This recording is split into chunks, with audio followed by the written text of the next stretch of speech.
Hello and welcome to yet another episode of the new series. My name is Pooja Dwivedi. Today we are going to discuss certain guidelines with respect to extrajudicial killings, also known as encounters. This is at the backdrop of the encounter of the son of Atiq Ahmed, that is Asad Ahmed. He was absconding in the Umesh Pal murder case, and that is why it is very important to understand as bureaucrats that what is the entire issue about? Why are encounters good or bad? That is up to you to think. We are not going to do that. We are just going to discuss the details and certain timeline of what has led to this particular situation in Uttar Pradesh, and that is why let's get at it without any delay. So the news says that Atiq Ahmed's son Asad and his close aide Ghulam, they have been killed in an encounter on Thursday at Jhansi. That is, yesterday only it happened. It is known as actually extrajudicial killings because a person is convicted or not, an accused is convicted or not, that depends on the judiciary. But if they are given a sentence, given certain sort of punishment without the process, it is extrajudicial killings. So this is also known as encounter. Okay. So the police or the STF, UP STF has said that this was because of the clash. Asad and his aide Ghulam, they shot first, and in retaliation, the UP STF has allegedly shot back, and that resulted in the death. So the National Human Rights Commission and the Supreme Court, they have laid down proper guidelines and procedures, because certain times it also happens that fake encounters take place and the innocents are killed, but not the actual ones who should be getting the judicial punishment. So let's talk about Atiq Ahmed's crime record. We are going to talk about his crime record. He was a gangster-turned-politician, and he currently faces over 100 criminal cases. Not only that, Ashraf, his brother, is facing another 50. Now in February 2017, Atiq was arrested by the police for allegedly assaulting staff members of the Sam Higginbotham University of Agriculture and Technology and Sciences in Prayagraj. Now he has been in prison since then, and currently he is lodged in Sabarmati jail in Gujarat. Moving on.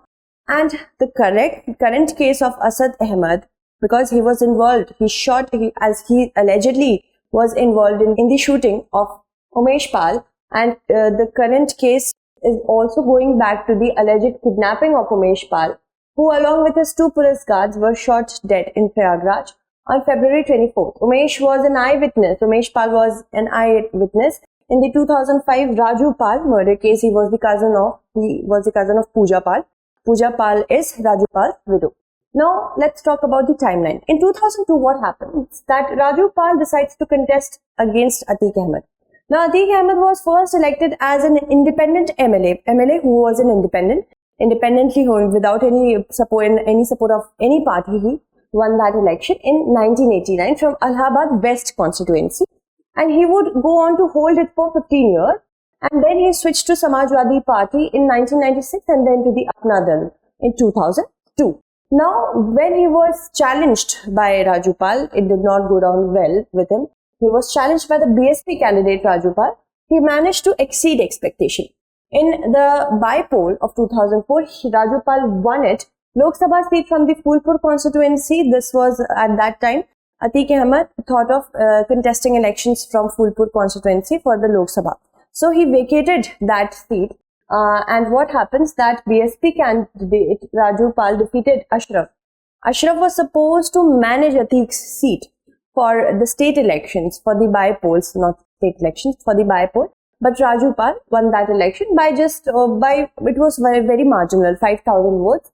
Now what happens that because of this entire thing, the thirst for power, in 2005, Raju Pal was murdered. On January 25th, 2005, just 3 months after the election, Raju Pal was attacked by assailants when he was going to attend a Republic Day function at his village. The attack left him and 2 of his associates dead while injuring 3 others. Pooja Pal lodged an FIR, who was the wife of Raju Pal, lodged the FIR against Atiq Ahmed, Ashraf and 7 unidentified people at the Dhumanganj police station. Dhumanganj is in Prayagraj, of course. After conducting the investigation, this is nothing to be remembered, just understand the timeline. Okay. After the investigation, the Prayagraj police filed a charge sheet against 10 people and Ashraf won by a comfortable margin against Pooja Pal even after that. Currently, the case is being tried at a special court in Lucknow. Now, in 2001, now how is Umesh Pal related? See, Umesh Pal was a key eyewitness in the Raju Pal murder case. And in 2007, he filed a police complaint in which he allegedly said that he was being regularly threatened and pressured by Atiq and his aide. He claimed to have been kidnapped and tortured by Atiq to change his statements in the court. And based on his complaint, the Prayagraj police registered an FIR against Atiq, his brother Ashraf and others. And on March 28th this year, the court held Atiq Ahmed and 2 others guilty in the Umesh Pal kidnapping and granted them life imprisonment. The thing is that more than 100 cases have been registered. Okay, but only in this case, this year only, he was convicted. Moving on. Now, Umesh Pal in 2023 was murdered. And the police FIR filed after the murder names Atiq Ahmed, his wife Shaista Parveen, his son Asad Ahmed, who is now dead, his younger brother Ashraf, and others as well. So, the current subsequent encounters that have been registered in 2023, Vijay Chaurasia alias Usman, the video evidence in which the people have been identified are 5.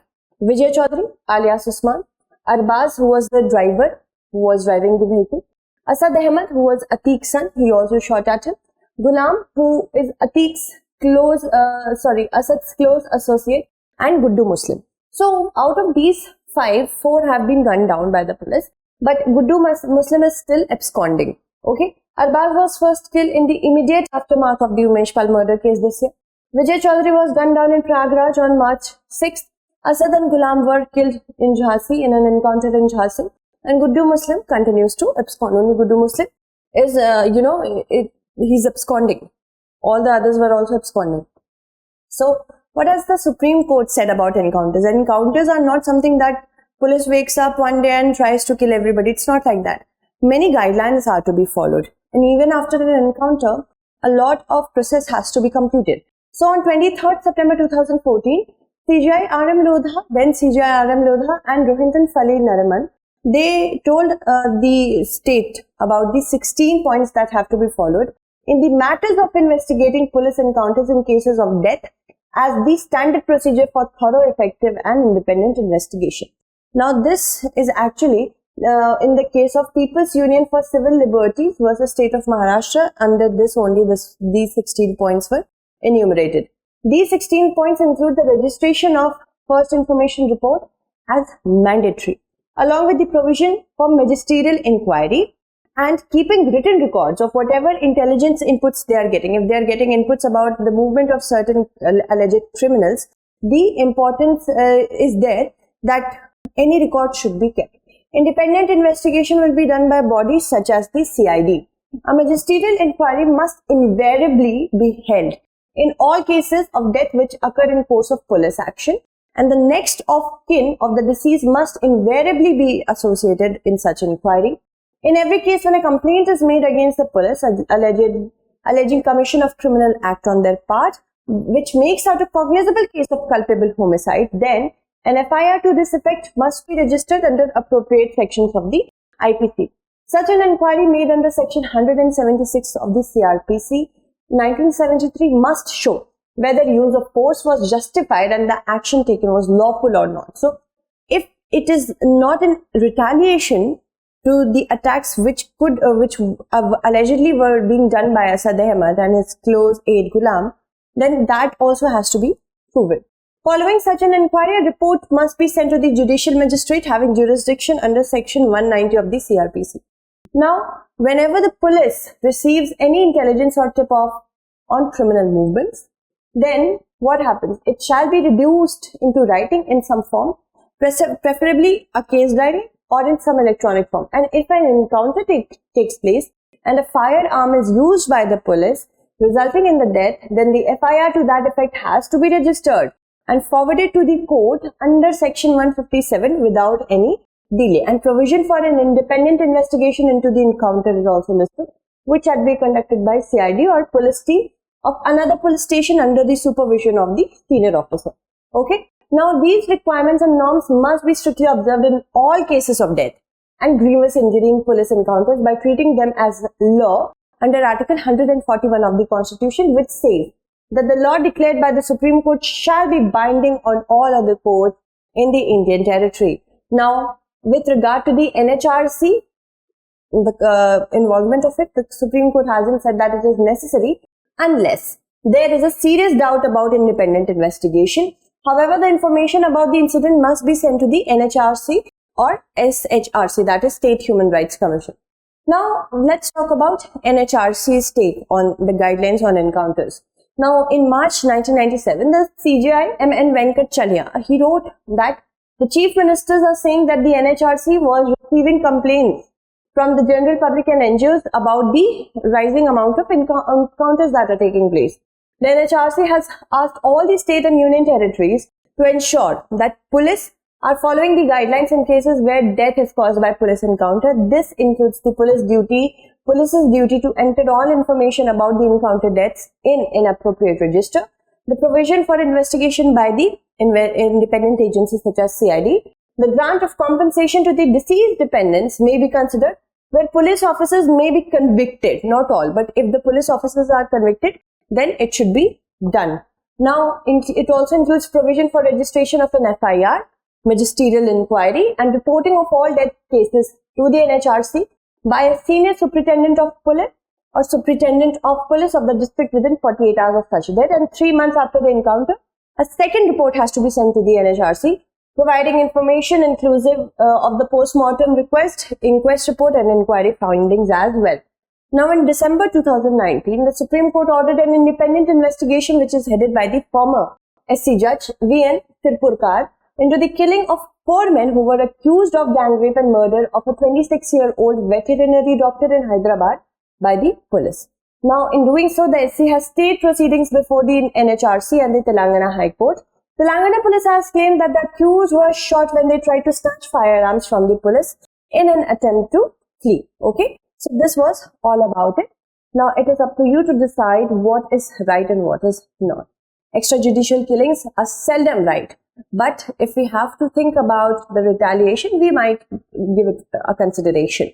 It's not what I am saying, it's food for thought for you. Okay, so that's it. Thank you so much for watching.